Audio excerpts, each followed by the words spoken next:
Hello guys, welcome back to hub of knowledge Mac future making training centre and consultancy services.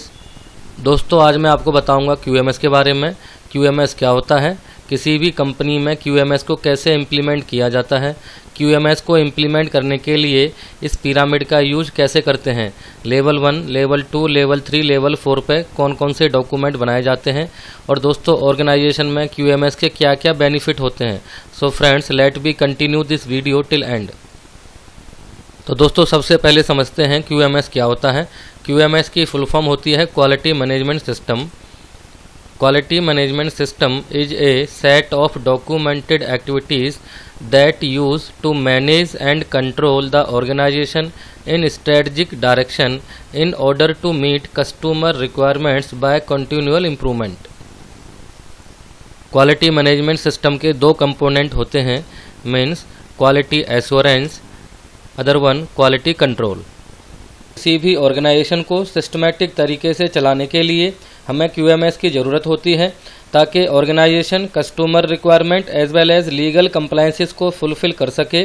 अगर organisation में strong quality assurance and quality control implement होगा तो new customer से business की opportunity भी मिल जाती हैं। ऑर्गेनाइजेशन QMS के थ्रू अपने आप को डेमोस्ट्रेट कर सकता है कस्टमर से न्यू बिजनेस लेने के लिए। QMS को इम्प्लीमेंट करने के लिए कौन कौन से स्टैंडर्ड यूज़ किए जाते हैं। First one is ISO 9001 for implementing QMS in all types of industries. ISO 14001 for implementing EMS in all types of industries. ISO 45001 for implementing OSAS in all types of industries, OSAS related to safety management system. Next, IATF 16949 for implementing QMS in automotive industries. Last one, ISO 27001 for information security management system. So दोस्तों, ये कुछ standard हैं जिनके behalf पे organisation में quality management system implement किया जाता है। दोस्तों, यदि आप अच्छी जॉब ना मिलने के कारण या सर्विस में अच्छा इंक्रीमेंट ना मिलने के कारण करियर में पिछड़ रहे हैं या फिर दोस्तों आप डिग्री डिप्लोमा करने के बाद किसी कारण बस जॉब नहीं कर पाए हैं तो आप हमारा training centre hub of knowledge Mac join करें। हमारे यहाँ से इंडस्ट्रियल डॉक्यूमेंटेशन का कोर्स करने के बाद आप अपने करियर में ग्रोथ कर सकते हैं और अपने करियर को रीस्टार्ट कर सकते हैं। हमारे यहाँ से ट्रेनिंग लेने के बाद कैंडिडेट का IQ लेवल इंक्रीज हो जाता है और कॉन्फिडेंस बिल्डअप हो जाता है, क्योंकि सभी ट्रेनिंग प्रैक्टिकल व थ्योरेटिकल पढ़ाई जाती हैं और साथ में इंटरव्यू की प्रिपरेशन भी करवाई जाती है। The main objective of hub of knowledge Mac training centre providing training, placement and development of career. Now let's discuss how to implement QMS. किसी भी ऑर्गेनाइजेशन में क्वालिटी मैनेजमेंट सिस्टम इम्प्लीमेंट करने के लिए इनिशियल स्टेज पे काम करना पड़ता है, जिसे इंटरनल प्रिपरेशन कहते हैं। इसमें हम गैप असेसमेंट करते हैं, डॉक्यूमेंट प्रिपरेशन करते हैं, review and correction of document as per gap assessment and finally internal audit, execution and maintain record. So दोस्तों, इनिशियल स्टेज पे काम होने के बाद यानी डॉक्यूमेंट प्रिपेयर होने के बाद हम सर्टिफिकेशन बॉडी को अप्रोच करते हैं। सर्टिफिकेशन बॉडी के द्वारा फर्स्ट स्टेज ऑडिट किया जाता है। सर्टिफिकेशन बॉडी से जो ऑडिटर आएगा वो डॉक्यूमेंट को रिव्यू करेगा। डॉक्यूमेंट को रिव्यू करते टाइम वो अपॉर्चुनिटी फॉर इम्प्रूवमेंट और you can say observation for correction, वो करेक्शन के लिए हमें ऑब्जर्वेशन बता के जाएगा ताकि वो हमें सेकेंड ऑडिट जब करने के लिए आएगा तो हम उन ऑब्जर्वेशंस को फुलफिल कर सकें। तो correction of document as per observation, जो फर्स्ट स्टेज में डॉक्यूमेंट रिव्यू के द्वारा जो भी ऑब्जर्वेशन दे के जा रहा है उस पर हमको काम करना है और डॉक्यूमेंट को करेक्ट करना है। New document preparation as per audit findings, first stage audit में ऑडिटर के द्वारा जो भी डॉक्यूमेंट सजेस्ट किए जा रहे हैं, जो भी हमने नहीं बनाए हैं, उन डॉक्यूमेंट को भी हमें प्रिपेयर करना है। दोस्तों, फर्स्ट स्टेज ऑडिट के अकॉर्डिंग करेक्शन कंप्लीट होने के बाद और न्यू डॉक्यूमेंट प्रिपरेशन होने के बाद हम फिर से सर्टिफिकेशन बॉडी को अप्रोच करेंगे, जो कि वो प्री डिसाइडेड डेट होगी। इन जो first stage audit and second stage audit के बीच का जो मिनिमम ड्यूरेशन है वो 30 डेज़ का होता है और कम से कम 7 दिन का भी हो सकता है।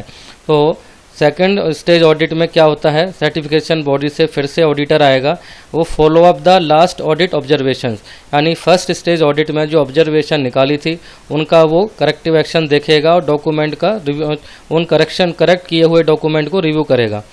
उसके बाद on site visit in shop floor for process product quality control records, वो ऑन साइट विजिट करेगा शॉप फ्लोर में, प्रोडक्ट प्रोसेस को चेक करेगा कि डॉक्यूमेंट के अकॉर्डिंग काम हो रहा है या नहीं हो रहा।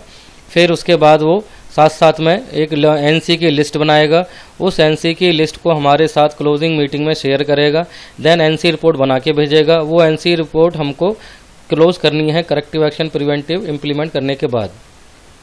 एनसी क्लोज करने के लिए हमें सर्टिफिकेशन बॉडी को मेल करना होता है और IATF की साइट पे अपलोड करना होता है, जिसके बाद सर्टिफिकेशन बॉडी हमारे IATF सर्टिफिकेट के लिए प्रोसेस कर देती है।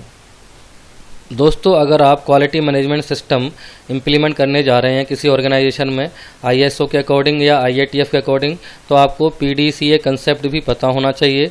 PDCA means plan do check act. Plan में 6 क्लॉज आता है प्लानिंग, एंड डू में ऑपरेशन आता है 8वां क्लॉज, एंड इसी के साथ सपोर्ट भी आता है क्योंकि ऑपरेशन के लिए हमको सपोर्ट भी मैंडेटरी है। Next 9th performance evaluation comes under check, so internal audit comes under performance evaluation for check the effectiveness of organisation act. 10th clause is improvement that comes under act, यानी एक्शन। ये जो remaining clauses हैं 0 से लेकर 3 तक, ये introductory clauses कहलाते हैं, एंड 4 to 5 ये मैनेजमेंट रिस्पॉन्सिबिलिटी से रिलेटेड क्लॉजेज हैं। चलो दोस्तों, अब आपको समझाता हूँ QMS पिरामिड क्या होता है। सो QMS pyramid divided by in 4 level, level 1, level 2, level 3 and level 4। तो दोस्तों, लेवल 1 में और लेवल 2 में क्या क्या बनाया जाता है? सबसे पहले quality policies, quality manual and procedures. तो these are document comes under level 1, level 2। Level 3 में दोस्तों वर्क इंस्ट्रक्शंस, SOP, PCS तैयार किए जाते हैं। लेवल 4 में रिकॉर्ड्स एंड फॉर्मेट्स। तो friends, complete quality management system prepared according to these 4 levels. दोस्तों, आपको ये तो पता लग ही गया है QMS कैसे इंप्लीमेंट किया जाता है, बट स्टैंडर्ड के अकॉर्डिंग क्लॉज वाइज क्या क्या डॉक्यूमेंट बनते हैं और कैसे बनाए जाते हैं। अगर आपको डॉक्यूमेंटेड के साथ ट्रेनिंग लेनी है IATF की या फिर ISO की, तो आप hub of knowledge Mac training centre को कॉल कर सकते हैं। Now let understand benefits of QMS। It help to make a effective organisation structure. It improve data-driven method in organization. It help to demonstrate the organization for getting new business. It help to improve process setup by documented information. It help to build up a qualitative culture. It help to motivate and empowerment of employees. It help to maintain consistency of product quality. It help to enhance customer satisfaction. It help to improve visualization in organization.